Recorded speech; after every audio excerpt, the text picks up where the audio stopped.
వెలిగించు వాక్యము. ఇప్పుడు ఇదే 4వ వాక్యము, 4వ లెసను సత్యమైన వాక్యం. సత్యమైన వాక్యము వింటూ ఉన్నాం. ఇప్పుడు ఒక 3 కంఠస్థ వాక్యాలు అయినాయి. కంఠస్థ వాక్యాలు నేర్చుకునే విషయంలో చాలా నిర్లక్ష్యంగా ఉంటున్నారు బాయ్స్ ముఖ్యంగా. 3 కంఠస్థ వాక్యాలు ఎంతమందికి వచ్చినాయి? ఒకరు కూడా రాదు. గాడ్స్లో ఒకరు ఇద్దరికి వచ్చినాయి. గాడ్స్లో 3 కంఠస్థ వాక్యాలు ఎంతమందికి వచ్చినాయి? ఇద్దరికే వచ్చినాయి. మరి కంఠస్థ వాక్యాలు నేర్చుకోవాలి కదా. వాక్యాలు ఏమి అంత కంఠస్థ వాక్యాలు పెద్దగా ఏమి లేవు కదా, చిన్నవి కదా. కొంచెం మనసు పెట్టి కొత్తగా జాగ్రత్తగా చదువుకుంటూ వస్తాయి. రావా? వస్తాయి. కాబట్టి కొంచెం మనసు పెట్టి జాగ్రత్తగా కంఠస్థ వాక్యాల్ని ఖచ్చితంగా నేర్చుకోవాలి.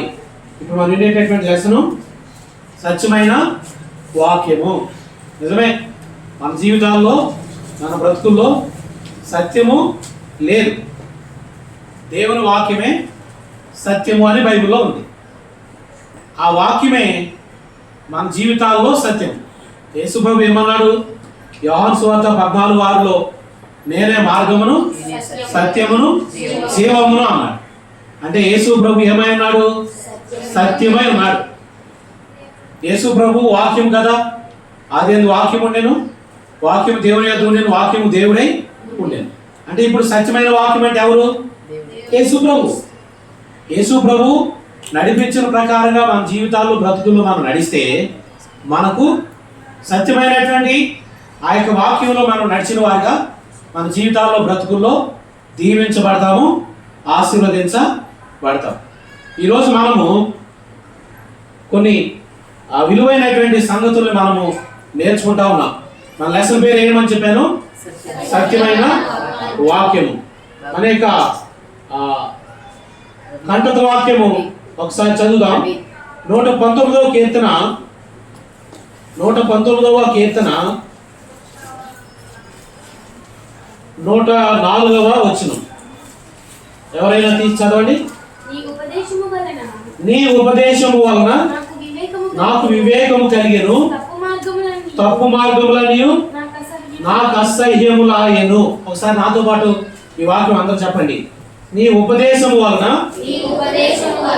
నాకు వివేకము కలిగెను, తప్పు మార్గములని నాకు అసహ్యములాయెను. నీ ఉపదేశం వలన నాకు వివేకం కలిగెను, తప్పు మార్గములని నాకు అసహ్యములాయెను. వచ్చిందా కంఠస్థ వాక్యం? ఎంతమందికి వచ్చింది?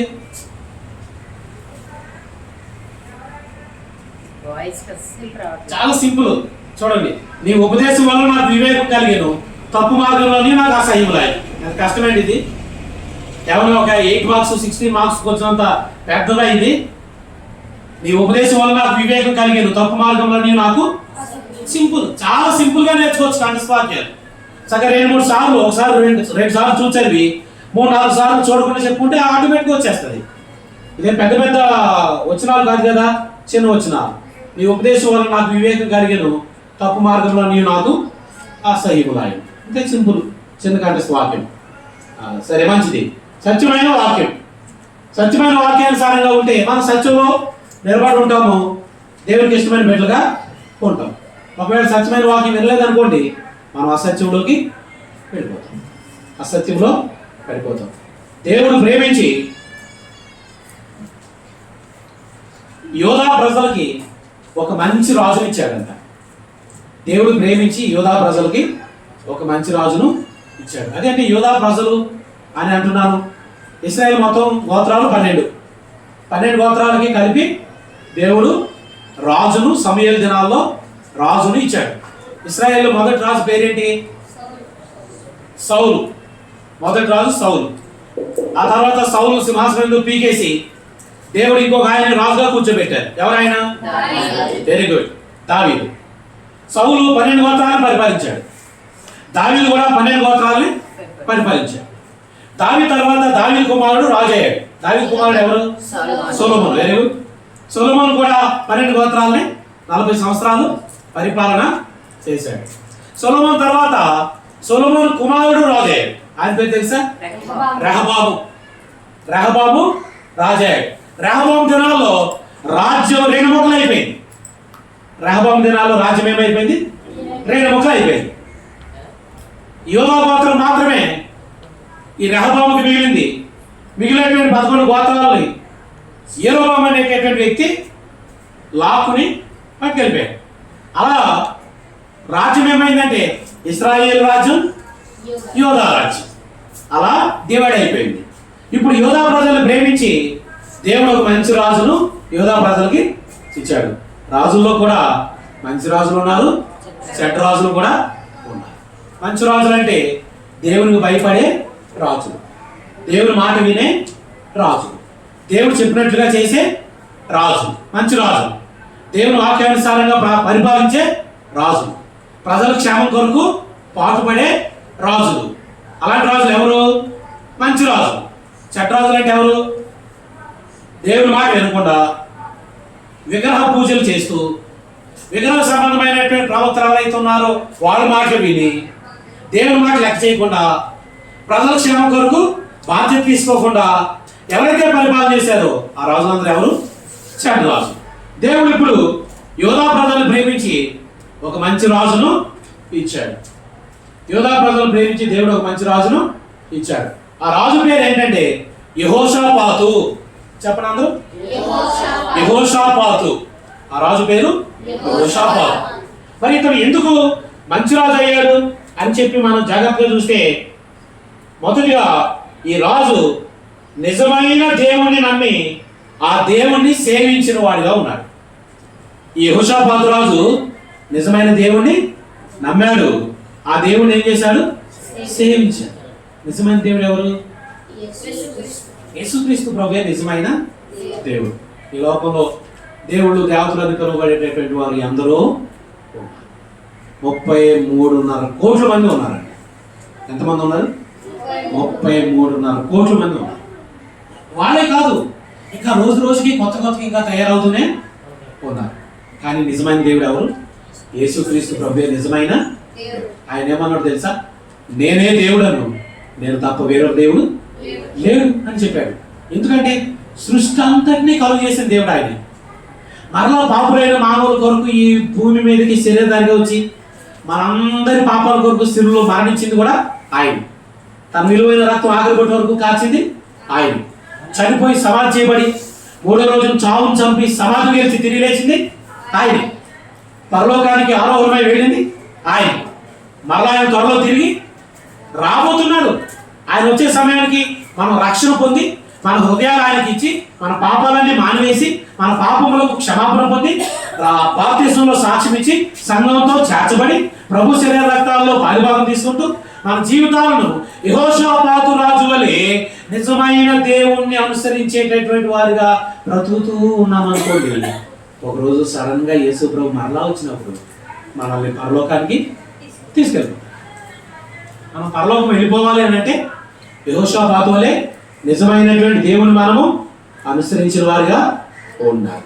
అంతేకాదు యెహోషాపాతు దేవుని పక్షంగా మాట్లాడేటటువంటి ప్రవక్తల మాటలు వినాలంట. దేవుని పక్షంగా మాట్లాడేటటువంటి ప్రవక్తల మాటల్ని యెహోషాపాతు రాజు వినాడు. అంతేకాదు యెహోషాపాతు రాజు దేవుని వాక్యాన్ని ప్రేమించాడు. యెహోషాపాతు రాజు దేవుని వాక్యాన్ని ప్రేమించిన వాడిగా ఉన్నాడు. దేవుని వాక్యాన్ని ప్రేమించాడు. దేవుని వాక్యాన్ని ఎవరైతే ప్రేమిస్తారో వారు ప్రతిరోజు దేవుని వాక్యము చదువుతారు. ఉదయం మీరు వర్క్ బుక్ ఫిల్అప్ చేశారు కదా, ఆ వర్క్ బుక్లో ప్రశ్న అడిగారు, దేవుని వాక్యము ప్రతిరోజు చదువుతున్నావా అని. ఏం రాశారు మీరు? చదువుతున్నావు. ఎప్పుడెప్పుడు చదువుతున్నావు అని కూడా ప్రశ్న ఉన్నారు. ఎప్పుడెప్పుడు చదువుతావు రాశాను? ఉదయము సాయం. దేవుని వాక్యాన్ని ప్రేమించేవారు ప్రతిరోజు వాక్యం చదవాలి. ఉదయం సాయంత్రం దేవుని వాక్యాన్ని చదవాలి. అలాగే ఆ యెహోషాపాతును దేవుడు ఎంతగానో దీవించాడు. అతని రాజ్యాన్ని దేవుడు బలపరిచాడు. అయితే ఇశ్రాయేలీయులకు ఒక చెడ్డ రాజు ఉన్నాడు. ఇశ్రాయేలీయులకు ముందే చెప్పాను కదా నేను, ఇశ్రాయేలు 12 గోత్రాలు, యోధా గోత్రం ఒకటిగా మిగిలిన 11 గోత్రాలు సపరేట్ అయిపోయినాయి. ఆ 11 గోత్రాలని ఇశ్రాయేలీయులు అంటే ఈ ఒక్క గోత్రాన్ని యోధా గోత్రం అని గెలవటం జరిగింది. యూదుల రాజు ఎవరు? యెహోషాపాతు. ఇశ్రాయేలులో కూడా ఒక రాజు ఉన్నాడు. ఇశ్రాయేలులో కూడా ఒక రాజు ఉన్నాడు. ఈ రాజు పేరు అహాబు. ఆ రాజు పేరేంటి? అహాబు. ఈ అహాబు రాజు గురించి మనం వినే ఉంటాం. అహాబు రాజుకి ఒక భార్య ఉంది. ఆమె పేరు యెజబేలు. ఆమె పెళ్ళైన తర్వాత వస్తా 450 మంది వైరు ప్రవక్తల్ని, 400 మంది ఆశేరాదేవి ప్రవక్తల్ని కట్నం కింద తీసుకొచ్చిందంట. ఆ 850 మంది వచ్చి రాజ్యం అంతటిని సర్వనాశనం చేశారు. రాజ్యాన్ని అపవిత్రతతో నింపేశారు, విగ్రహాలతో నింపేశారు. దేవుని కొరకు ప్రత్యేకంగా ఉండవలసినటువంటి రాజ్యాన్ని ఆ 850 మంది వచ్చి పాడు చేశారు. ఇశ్రాయేలీయుల రాజు అహాబు, యూదుల రాజు యెహోషాపాతు దేవునికి ఇష్టడు. ఈ యొక్క అహాబు దేవునికి ఇష్టడు కాదు. అహాబు దేవుని మాట వినలేదు, దేవుని వాక్యాన్ని ప్రేమించలేదు, దేవుని ప్రవక్తలు చెప్పిన మాటలు ఖాతరు చేయలేదు. విగ్రహాలకు సంబంధించిన ప్రవక్తలు ఎవరైతే ఉన్నారో వాళ్ళు చెప్పే మాటలు వినేవాడంట అహాబు. అయితే ఒకరోజు ఏమైందంటే ఈ యొక్క ఇశ్రాయేలు ఆ యొక్క యోధా రాజు అయినటువంటి యెహోషాపాతు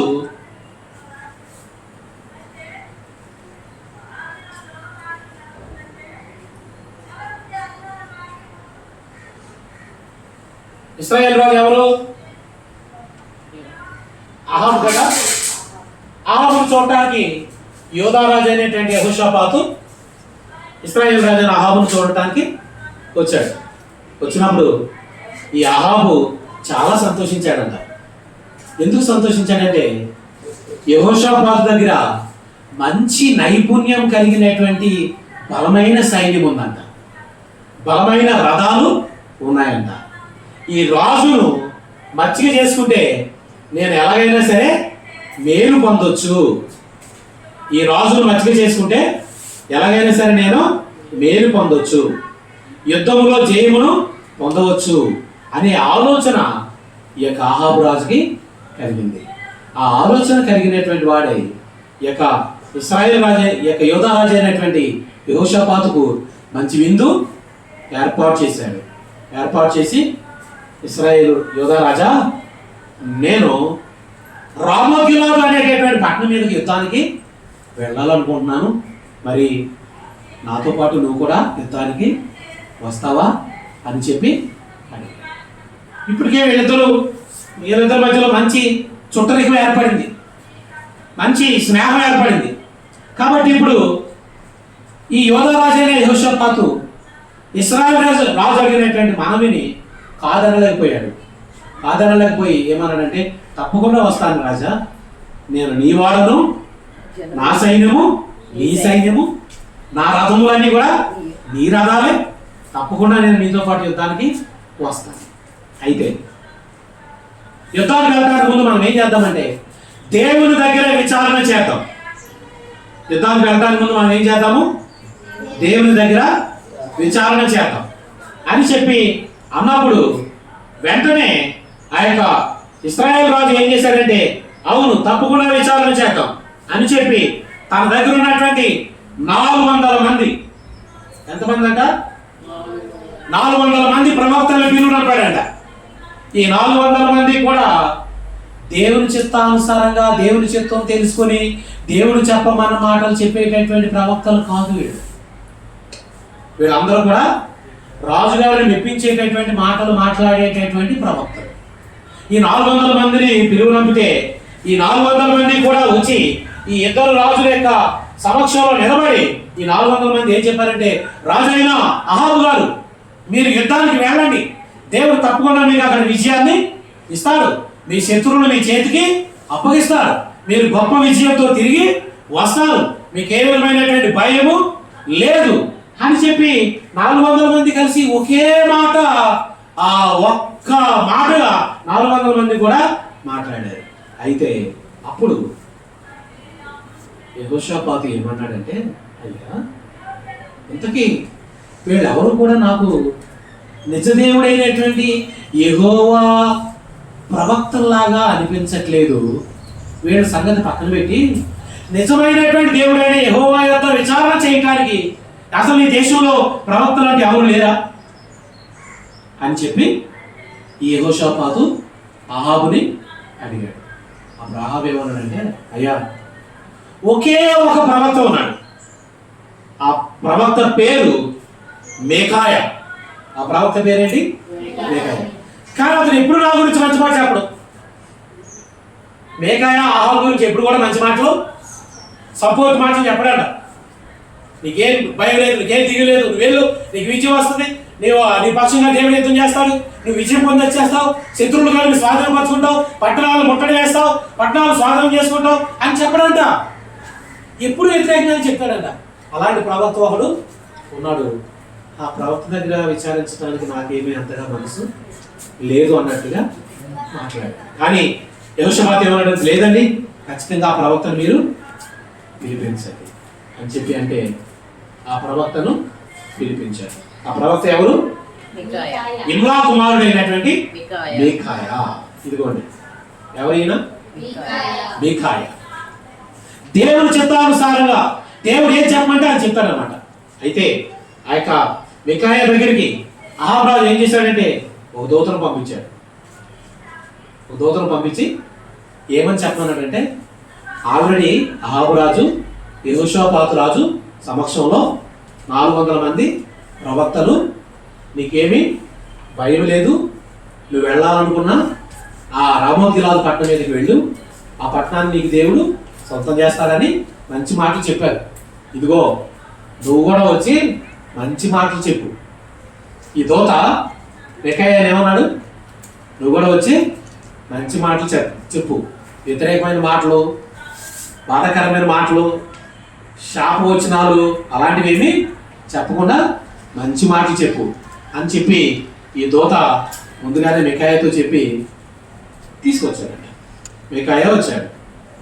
మీకాయా వచ్చి, రాజా మీరు అనుకున్న ప్రకారంగానే యుద్ధానికి వెళ్ళండి, దేవుడు మీకు విజయము ఇస్తాడు, మీకేమీ భయము లేదు అని మాట్లాడుతుంటే వెంటనే యొక్క అహాబు రాజు,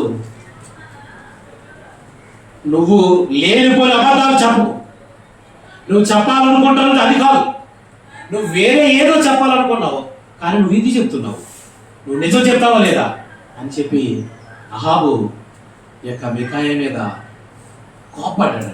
అప్పుడు వెంటనే మీకాయా చెప్పాలనుకున్నది చెప్పటానికి ధైర్యం తెచ్చుకొని తాను ఏదైతే చెప్పాలనుకున్నాడో అది చెప్పటానికి మొదలుపెట్టాడు. ఏమనంటే, ఇశ్రాయేలు ప్రజలు నాకు కనబడుతున్నారు, కాపరి లేని గొర్రెల వలె చెదరి ఉన్నారు కొండల మీద. నిత్యముగా నువ్వు విజయం పొందుతాను అని అనుకుంటున్నావేమో, నువ్వు విజయం పొందవు కదా, అసలు నువ్వు ప్రాణాలతో కూడా ఉండవు, నువ్వు ప్రాణాలతో తిరిగి రావు అని చెప్పి దేవుడు చెప్పమన్న మాటలు ఇవే అని చెప్పి ఈ యొక్క మీకాయా మాట్లాడినాడంట. మీకాయా అలా మాట్లాడగానే అహాబు రాజు గారికి చాలా కోపము వచ్చింది. చాలా గట్టిగా ఈ యొక్క మీకాయా మీద పళ్ళు బిగించి చాలా గట్టిగా మీకాయా మీద అరిశాడు. అరిసినప్పుడు ఆ 400 మంది ప్రవక్తలు ఉన్నారు కదా, ఆల్రెడీ అబద్ధాలు చెప్పేవాళ్ళు, మనుషులు సంతోషపరిచేవాళ్ళు, మనుషులు మెప్పించేవాళ్ళు ఉన్నారు. వాళ్ళు అప్పుడు వచ్చి ఇక మీకాయాను శంఖ మీద కొట్టాడంట.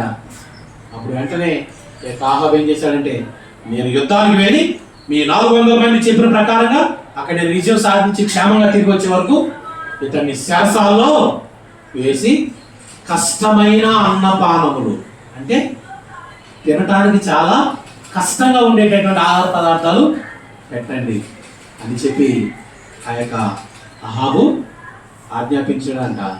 అలాగే అది చేశారు. వాళ్ళు తీసుకుని వెళ్ళి ఈ యొక్క మీకాయాను సరసాల్లో వేయించారు. ఆ తర్వాత ఇప్పుడు ఈ యొక్క అహాబు యెహోషాపాతు ఇద్దరు కూడా యుద్ధానికి బయలుదేరారు. అహాబు అన్నాడట యెహోషాపాతును చూసి, నేను రాజులాగా కాకుండా మారు వేషంలో నేను యుద్ధంలోకి వెళ్తాను, నువ్వు మాత్రం రాజు వస్త్రాలతోనే యుద్ధంలోకి నడు అని చెప్పాడంట. కాబట్టి ఈ యొక్క యెహోషాపాతు రాజవస్త్రాలతో రాజకిరీటంతో యుద్ధంలోకి బయలుదేరాడు. అహాబు మారు వేషంలో యుద్ధ భూమిలోకి వచ్చాడు. చూసారా, రాజులాగా లేడు, రాజవస్త్రాలు లేవు, కిరీటం లేదు, మారు వేషంలో యుద్ధంలోకి అహాబు వస్తున్నాడు. యెహోషాపాతు రాజవస్త్రాలతో యుద్ధంలోకి వస్తున్నాడు. అయితే శత్రు రాజు ముందే తన సైన్యానికి ఏం చెప్పాడు? వీళ్ళిద్దరూ ఎవరి మీదకైతే యుద్ధానికి వెళ్తున్నారో ఆ రాజు తన సైన్యంతో ఏం చెప్పాడంటే, మీరు ఇశ్రాయేలు రాజు అయిన అహాబుతోనే యుద్ధం చేయండి, వేరే ఎవరితో కూడా యుద్ధము చేయదు. ఇప్పుడు మరి అహాబు రాజులాగా ఉన్నాడా? లేదు. రాజులాగా ఎవరు కనపడుతున్నారు? యెహోషాపాతు. కాబట్టి ఇప్పుడు సైనికులు యెహోషాపాతు ఎంత పడ్డారట? ఇతరే ఇశ్రాయేల్ రాజు అయిన అహాబు అనుకుని, ఇతరు ఇశ్రాయేల్ రాజు అయిన అహాబా? యోధా రాజు అయిన యెహోషాపాతు. అయితే ఈ సమయంలో యెహోషాపాతు దేవుడిని నమ్మినవాడు కదా, దేవుడి మాట వినేవాడు కదా. యెహోషాపాతు రథంలోనే కేకలేస్తా వచ్చాడంట, అరుస్తున్నాడంట. బహుశా ప్రార్థన చేస్తున్నాడేమో దేవునికి. ఆ కేకలు వినేటప్పటికి ఆ తరుగుతున్న సైనికులకు అర్థమైందంట, ఇదేంటి అహాబు కాదు, అహాబు ఇలాంటి కేకలు వేయడు కదా, ఇతర అహాబు కాదు అని చెప్పి ఈ యొక్క యోధా రాజును తరమడం మానేశాడు. ఇశ్రాయేల్ రాజు ఎక్కడ ఉన్నాడని చూస్తే ఇశ్రాయేల్ రాజు మారువేషంలో ఉన్నాడు, తెలియట్లేదు. ఈ లోపల ఏమైందంటే యుద్ధంలో ఉన్నటువంటి సైనికుల్లో ఒకడు చూడండి, ఆ యొక్క విల్లంబులు సంధించి ఉన్నాడు కదా, వాడు ఎవరి వైపు కూడా గురి చూడకుండానే అలా యొక్క విల్లులు అంబు పెట్టి సంధించి గట్టిగా సంధించి దాన్ని విడిచిపెట్టాడంట. అలా విడిచిపెట్టినటువంటి ఆ బాణం ఏమైందంటే తిన్నగా వెళ్ళి మారువేషంలో ఉన్నటువంటి అహాబుకి ఆ కవచం కీల్లో నుంచి దిగిపోయిందంట. అహాబు రక్తమంతా ఆరిపోయి ఆ రథంలో మడుగు కట్టేస్తా వచ్చింది అని చెప్పి దేవుడి వాక్యంలో రాయబడి ఉంది. మీకాయా ద్వారా దేవుడు ఏం చెప్పించాడు? నువ్వు యుద్ధానికి వెళ్తావు కానీ బ్రతికి మరలా తిరిగి నువ్వు విజయాన్ని పొందవు అని చెప్పాడు. అలాగే అహాబు యుద్ధ భూమిలోనే చనిపోయాడు. నిజమే. అయితే ఇప్పుడు మనము ఈ జరిగినటువంటి ఈ యథార్థ గాథల నుంచి మనం నేర్చుకోవాల్సినటువంటి విషయాలు ఎన్నో ఉన్నాయి. మొదటిది, ఇశ్రాయేలు రాజు యోధా రాజు అయిన యెహోషాపాతు మంచివాడు. యెహోషాపాతు ఎలాంటి వాడు? మంచివాడు. దేవుని మాట వింటాడు, దేవుని ప్రభుత్వం చెప్పిన మాట వింటాడు, దేవుని వాక్యాన్ని ప్రేమిస్తాడు. అలాంటి మంచి రాజు ఎవరితో స్నేహం చేశాడు? చెడ్డ రాజుతో స్నేహము చేశాడు. ఆ చెడ్డ రాజుతో స్నేహం చేసినందుకు ఏమైంది? యుద్ధంలో భయంతో కేకలేయవలసి వచ్చింది. అసలు చచ్చిపోవలసినాడే, కానీ దేవుడు యెహోషాపాతును కనికరించి బ్రతికించాడు కదా. మనం ఎలాంటి వాళ్ళతో స్నేహం చేయాలి? మంచి వాళ్ళతో మనం స్నేహము చేయాలి. చెడ్డ వాళ్ళతో స్నేహం చేస్తే మనకు కూడా నెమ్మదిగా చెడ్డ లక్షణాలే వస్తాయి. ఒక పందితోనే స్నేహం చేస్తుందంట, కుక్కతోనే స్నేహం చేస్తుంది, ఒక గొర్రెతోనే స్నేహము చేస్తుంది. మనం మంచి వాళ్ళతో స్నేహము చేయాలి. మొదటి కీర్తనలో ఏముంది? దుష్టుల ఆలోచన చొప్పున నడవక, పాపుల మార్గంలో నిలవక, అపహాసులు కూర్చున్న చోటను కూర్చుండాలి. పొద్దున్న లేచి లోట నిండా పాలు పోసుకుని తాడి చెట్టు కిందకి వెళ్ళి నిలబడి తాడి చెట్టు కింద పాలు తాగుతున్నారు అనుకోండి, చూసేవాళ్ళు ఏమంటారు? కళ్ళు తాగుతున్నాడు అని అంటారు. పాలు తెచ్చుకొని తాడి చెట్టు కింద తాగుతున్నాడు అంటారా? అన్నారు కదా. దేవాక్యం మాట ఏముందో తెలుసా? దుష్ట సాంగత్యం అంట మంచి నడవడిని చెరుపుతుంది. మనం మంచి వాళ్ళతో స్నేహము చేస్తే మనకు మంచి అలవాట్లు వస్తాయి.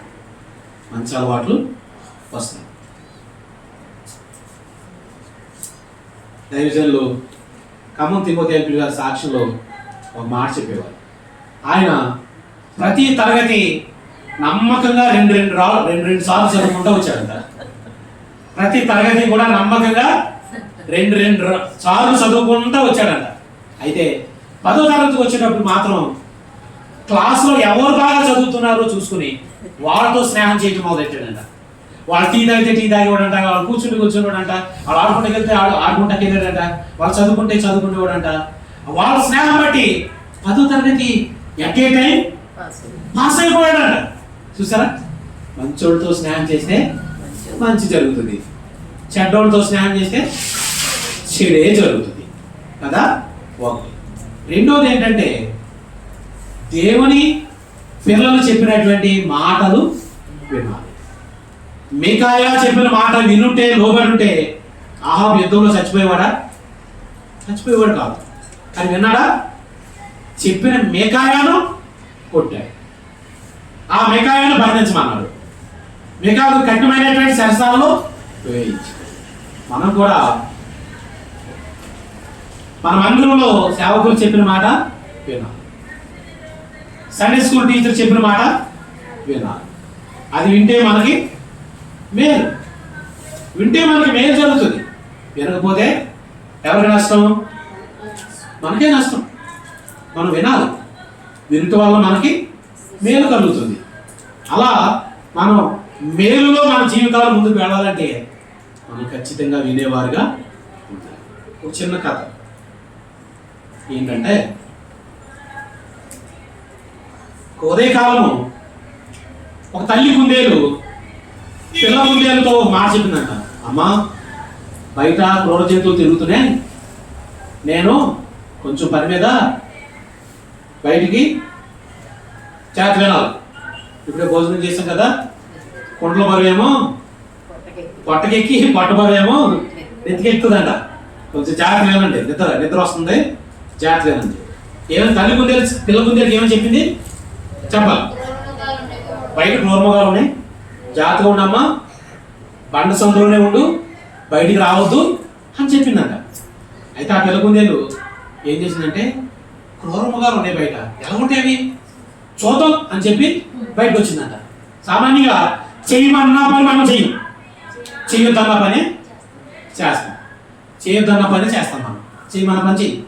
అది బయటకు వచ్చి తిరుగుతుంటే ఈ లోపల వస్తాము చూసి బలి దొరికింది లేత ఆహారం అని చెప్పి పరిగెత్తుని వచ్చి పంజాతో ఒక దెబ్బ కొట్టగానే వెంటనే అది ఏమైపోయింది, నడిపోయి చచ్చిపోయింది. అది తినేద్దాం అనుకునే లోపల అటుగా వెళ్తున్నటువంటి ఒక నక్క అన్నట, అయ్యా అదేంటి ఉదయకాలము మొహం కడుక్కోకుండా తినేస్తారా అని చెప్పి ప్రశ్నించిందంట నక్క. ఒక సింహం అన్నట, లేదు లేదు లేదు మొహం కడుకుని తింటాను, అందరూ నువ్వు వచ్చి దీన్ని జాగ్రత్తగా కాపలాగా వేరే ఎవరో కూడా దీన్ని తినకుండా ఎత్తుకుపోకుండా అంటే నక్క వచ్చి దాని దగ్గర కాపలా కాస్తా ఉందంట. సింహం వెళ్ళింది, ఎందుకు మొహం కడుకుంటూ ఆడాలి. ఈ లోపల ఈ నక్క ఆ కుందేలు పిల్లలు చూస్తూ ఉండగా చెవులు చాలా కుందేలు చెవులు అందం ఉంటాయి కదా, అందుకే దాని చెవులు పిల్ల అని కూడా అంటారు. దాని 2 చెవులు తినేసిందంట నక్క. తర్వాత సింహం వచ్చిందంట, కుందేలంతా బాగానే ఉంది కానీ దీని చెవులు ఏం చేసావు, తినేసావు నువ్వు అన్నంట. నక్క అందంట, అయ్యో మహారాజా ఎంతటి మాట, ఎంత అపనందం వేస్తున్నారు నా మీద, నేను ఎందుకు తింటానండి? లేదండి నేను తినలేదంట. లేదు లేదు నువ్వు తినేసావు, దీని చెవులు ఉండాలి లేవు. నాకేమో లేదు మహారాజా అంటుంది, సింహేమో తినేసావు అంటుంది. అప్పుడు ఆ నక్కనంటే అసమైతే దాని తల్లిని పిలిచి అడగండి, దాని చెవులు లేవు. ఈ లోపల ఆ తల్లి కుందేలుని సింహం పిలిచిందంట. అటు నుంచి వస్తా తల్లి కుందేలు వచ్చిందంట. ఇది నీ పిల్లేనా చూడు అని అడిగిందంట తల్లి కుందేలు. ఇది నా పిల్లేనండి అన్న. సింహం దీని చెవులు ఉండాలి కదా అందంట సింహం. నక్క అన్నట, దీని చెవులు లేవు కాదు, నిజం చెప్పు, చెవులు లేవు కదా దీనికి అందంట నక్క. ఇప్పుడు తల్లి సింహం ఏమో చెవులు ఉండాలి కదా అంది, నక్కేమంది చెవులు లేవు కాదు నిజం చెప్పు అంది.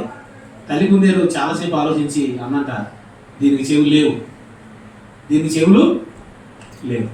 నిజంగా చెవులే ఉంటే నేను చెప్పిన మాట విని బండ సందులో లోపలే ఉండేది, బయటకు వచ్చి ఎలా ప్రాణాల మీదకి తెచ్చుకునేది అని ఏడ్చుకుంటూ, నిజంగానే దానికి చెవులు లేవు అని ఏడ్చుకుంటా వెళ్ళిపోయింది. మనం కూడా చాలాసార్లు చెడు మాటలు అయితే వింటాం, మంచి మాటలు అయితే చెడ్డోళ్ళు చెప్పిన మాటలు అయితే వింటాం, మంచోళ్ళు చెప్పిన మాటలు విను. మంచి మాట వింటే మేలు, చెడ్డ మాట వింటే నష్టం. మనం నష్టం కలిగించే మాట వింటున్నామా, మేలు కలిగించే మాట వింటున్నామా? దైవజనులు సండే స్కూల్ టీచర్ చెప్పిన మాట వింటున్నామా? మన ఫ్రెండ్స్ పాడు అలవాట్లు చెడు అలవాట్లు చెప్పిన మాట వింటున్నామా? ఎవరి మాట వింటున్నాం? మనం ఆహారం లాంటి వారిగా ఉండాలా, యెహోషాపాతు లాంటి వారిగా ఉండాలా? దేవుని శిష్యులుగా మనము ఉండాలి. అలా ఉంటే దేవుడు నిజంగా మనం దీవించి ఆశీర్వదిస్తాడు. మరొకసారి మన యొక్క కంఠస్థ వాక్యాన్ని ఒకసారి చెప్పండి. కంఠస్థ వాక్యం ఒకసారి చెప్పండి మరొకసారి. ఈ ఉపదేశం వల్ల నాకు వివేకం కలిగెను, తప్పు మార్గంలో ఈ ఉపదేశం వల్ల నాకు వివేకం కలిగెను, తప్పు మార్గంలో నాకు అలా మరి జాగ్రత్తగా మన యొక్క జీవితాల్లో బ్రతుకుల్లో దేవునికి ఇష్టమైన బిడ్డలుగా మనము ఉంటాం.